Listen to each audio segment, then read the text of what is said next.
ಕರಿಬೇಕಾ? ಕರಿಬೇಕು, ಕರಿನಾಯಿ ಕರಿಕೋಳಿ ಮನೆಯಲ್ಲಿದ್ದರೆ ಒಳ್ಳೇದು ಅಂತ ಹೇಳ್ತಾರೆ. ಇಲ್ಲಿ ಇದ್ದಲ್ಲಿ ಬೆಕ್ಕು ಬರುವುದು ಸ್ವಾಭಾವಿಕ. ಸರಿ ಉಂಟು. ಅರಮನೆಯಲ್ಲಿ ಅನೇಕ ಅಂಶಗಳಿಂದ ಅನಾಹುತಕಾರಿ ಘಟನೆಗಳೆಲ್ಲ ಸಂಭವಿಸ್ತಾ ಉಂಟು. ಕಾರಣ ಏನು ಎನ್ನುವ ಹಾಗೆ ಶೋಧಿಸಿದಾಗ ಆಯ್ತು ಉಪವೇಣಿ ಸತ್ತಂತಹ ಕೋಣೆಯ ಸಮಸ್ಯೆ ಮೂಲ ಅಂತ ಶಾಶ್ವತವಾದ ಪರಿಹಾರ ಬೇಕು ಎನ್ನುವ ಕಾರಣಕ್ಕಾಗಿ ಆ ಕೋಣೆಯನ್ನೊಮ್ಮೆ ನೋಡ್ತೇನೆ. ದಿಟ್ಟ ಹೆಜ್ಜೆಯ ನಿಕ್ಕುತ್ತ ಗುರುವರನ್ನು ಮೆಟ್ಟಿಲೇರಲು ಸಾಗುತ್ತ ಗಟ್ಟಿ ದನಿಯಲಿ ಕೂಗುತ್ತ ಬಿರುಗಾಳಿ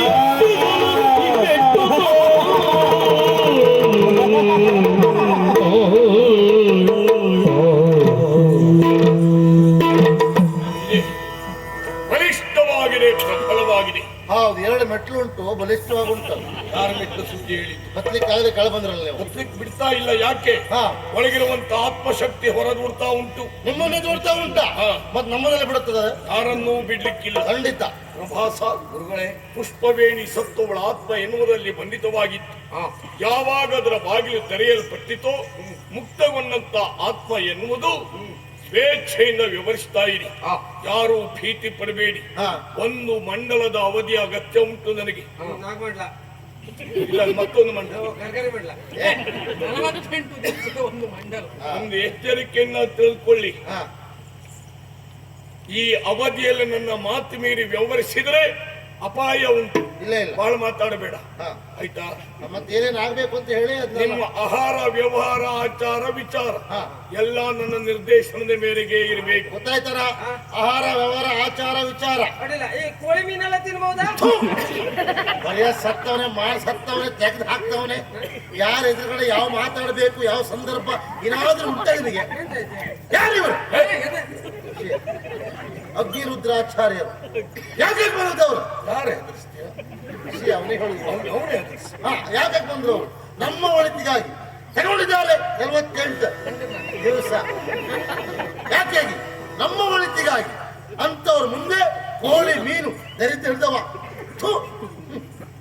ಗುರುದೇವ, ಗೌ ತಿನ್ಬಹುದಲ್ಲ? ಅವನಿಗಿಂತ ಮೊದಲು ನೀನೇ ಹೋಗ್ತೀಯ. ಏನು ವಿನೋದರ ವಿಷಯ ಅಂತ ಭಾವಿಸಿದೀಯ? ಇಲ್ಲಪ್ಪ, ಏನು ಗೌಲು ಮುಖ್ಯವಾ, ಜೀವ ಮುಖ್ಯವಾ? ಅಯ್ಯೋ, ಈ ಜೀವ ಗೌಲ್ ಬೇಕೇ? ಈ ಜೀವ ಉಳಿಬೇಕು. ಹೇಳಿದಾಗ ಗೌಲು ಬಿಡ್ಬೇಕು, ಆಯ್ತಾ? ಆದ್ರೆ ಒಂದು ಜಾಗ್ರತೆ, ಎಲ್ಲರೂ ನಾನು ಹೇಳಿದ ಹಾಗೆ ಕೇಳ್ಬೇಕು. ಆದೀತು ಸ್ವಾಮಿ. ಅದು ಈ ಅರಮನೆಯಲ್ಲಿ ಸಮಸ್ಯೆಗಳಿಗೆಲ್ಲ ಕಾರಣ ಯಾರು ಅಂತ ಸಮಸ್ಯೆ ನಮ್ಗೆ ಗೊಂದಲ ಆಗ್ತಾ ಉಂಟು. ಈಗ ಅದನ್ನು ಶೋಧನೆ ಮಾಡ್ಲೇಬೇಕು. ಶೋಧನೆ ಮಾಡಿ ನೀವು ಹೇಳೋದು ಒಳ್ಳೆದ ಕಾಣ್ತದಲ್ವಾ? ಇಲ್ಲಿ ನಿಮ್ ಕೈ ಸಮಸ್ಯೆ ಇಲ್ಲ ಬಿಡಿ. ನನ್ನ ಈ ಕೈ ನೋಡಿ, ನನ್ನ ಜನರೇಖೆ ಹೇಗೆ ನೋಡಿ ತುಂಡಾಗಿದೆಯಲ್ಲ. 2 ವರ್ಷ ಅಂತ ಇಲ್ಲ ಮರ, ತುಂಡಾಗ್ತ ಮನೆ ಅಂತ. ತುಂಡು ಮಾಡ್ತಾನೆ ತಿರುಗಿದ್ಯಾ? ಮುಂದುವರಿಸಿ. ಅನುಕೂಲ. ತಾಪತ್ರ ಇವರಿಗೆ ಒಂಥರ ಈ ವರ್ಷ ಒಂದ್ಸಲ ಮಾನಸಿಕ ನಾನು ಬಡ ಮೇಲೆ ಪರಿಹಾರ ಮಾಡ್ತೀನಿ. ಅವನ ಕೈ ನೋಡುದು ಬೇಡ, ರೇಖೆ ಇಲ್ಲ ಅವನ ಕೈ ನೋಡಿ. ಗುರುಬೇ, ತಿಕ್ಕಬೇಡಿ. ಹೇಳಿದ ವಿಷಯ ಸತ್ಯ. ಒಂದೇ ಒಂದು ಗೆರೆ ಗೋಚರ ಇಲ್ಲ, ನುಣುಪಾಗಿದೆಯಲ್ಲ. ಅದು ಮೊನ್ನೆ ಬಾವಿ ಕೆಲ್ಸಕ್ಕೆ ಹೋದ್ನ, 15 ಒಂದು ರೇಖೆ ಇಲ್ಲ ನೋಡಿ. ಇನ್ನು ಗೆರೆ ಗೋಚರ ಆಗಬೇಕಾ? ಆ ಕೆಲಸ ಬಿಡು. ನೀವು ಬಂದ್ಮೇಲೆ ಬಿಟ್ಟೆ. ಆ ಕೆಲಸ ನಾನ್ ಮಾಡುದು. ಕೈ ಕೊಡಿ, ಕೈ ಕೊಡಿ. ಕೈ ಕೊಡುದ ಮನೆ ದೆವ್ವ ಇರುವುದಕ್ಕೂ ಕೈ ನೋಡುದಕ್ಕೂ ಏನ್ ಸಂಬಂಧ? ಹೊಸ ದೆವ್ವ ನಾನ್ ತೋರಿಸಿಲ್ಲ.